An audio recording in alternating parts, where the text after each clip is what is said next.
Have you ever felt like no matter what you do, life is already set in motion?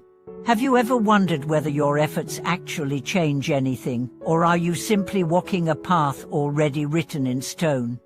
Welcome back to the channel. Thank you for joining me again for another deep, soul-searching conversation. Today, we are confronting one of the most mysterious, debated, and powerful questions of human existence. Is our destiny fixed, or do we have the power to change it?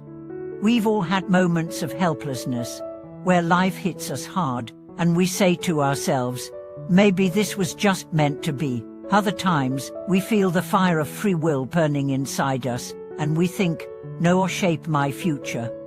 So which is it? Are we the authors of our story, or are we merely reading from a script written by fate? In this video, we'll explore the Buddha's teachings on karma, choice, and causality. We'll explore what it truly means for your life to be determined, and why that doesn't mean you are powerless. You'll come to understand that every thought, every action, every moment is not a random drop in the ocean, but a ripple shaping what comes next. This might be one of the most liberating truths you ever hear. So let's begin. The first thing we need to understand is this. Buddhism does not say that everything is predestined. It says everything is caused. There is a big difference. To say your destiny is fixed is to say it doesn't matter what you do. To say your destiny is caused is to say it depends entirely on what you do.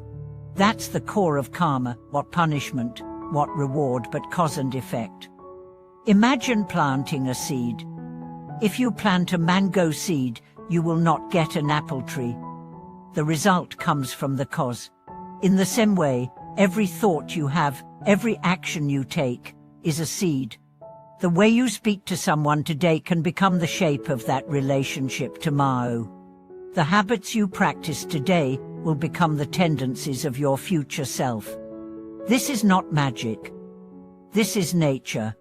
But here's where it gets deep. Most people don't realize they're planting seeds at all. They're living on autopilot, reacting, repeating patterns, making choices that feel familiar, without realizing those choices are the architects of tomorrow.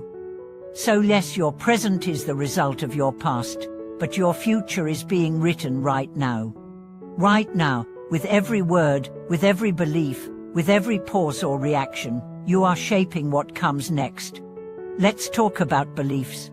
If you believe you are unlucky, you'll begin to ignore opportunities. You'll sabotage yourself. You only see what confirms your belief. That's a karmic loop.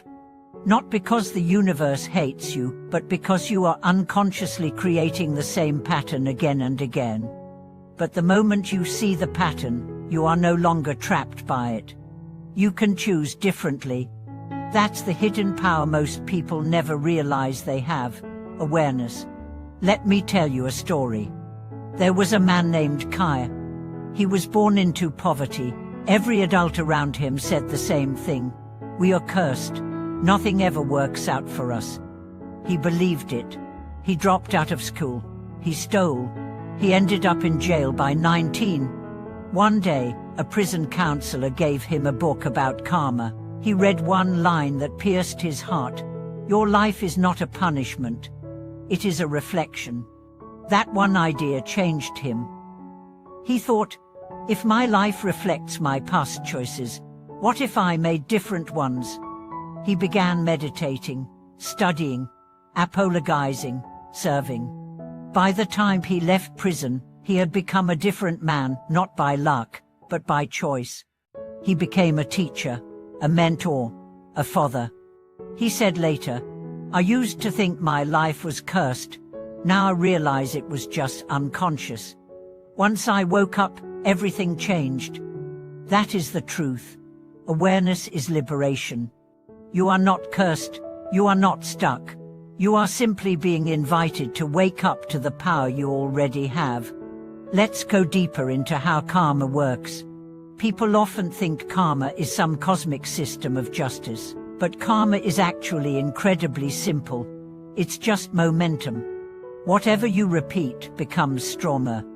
If you practice resentment, you become more resentful. If you practice compassion, you become more compassionate. If you practice honesty, you become more trustworthy. If you practice distraction, your mind becomes scattered. Your life is the echo of what you practice most. And this includes your emotional patterns.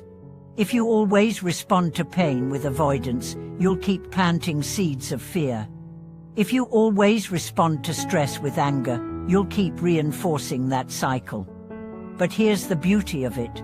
Every moment is a new seed. You can stop the momentum.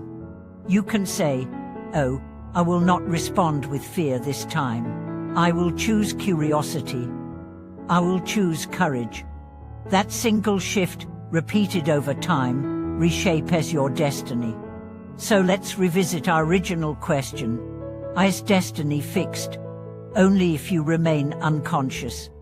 But the moment you wake up to your patterns, the moment you realize you are not a puppet of fate, but the author of your choices, you begin to reclaim your future.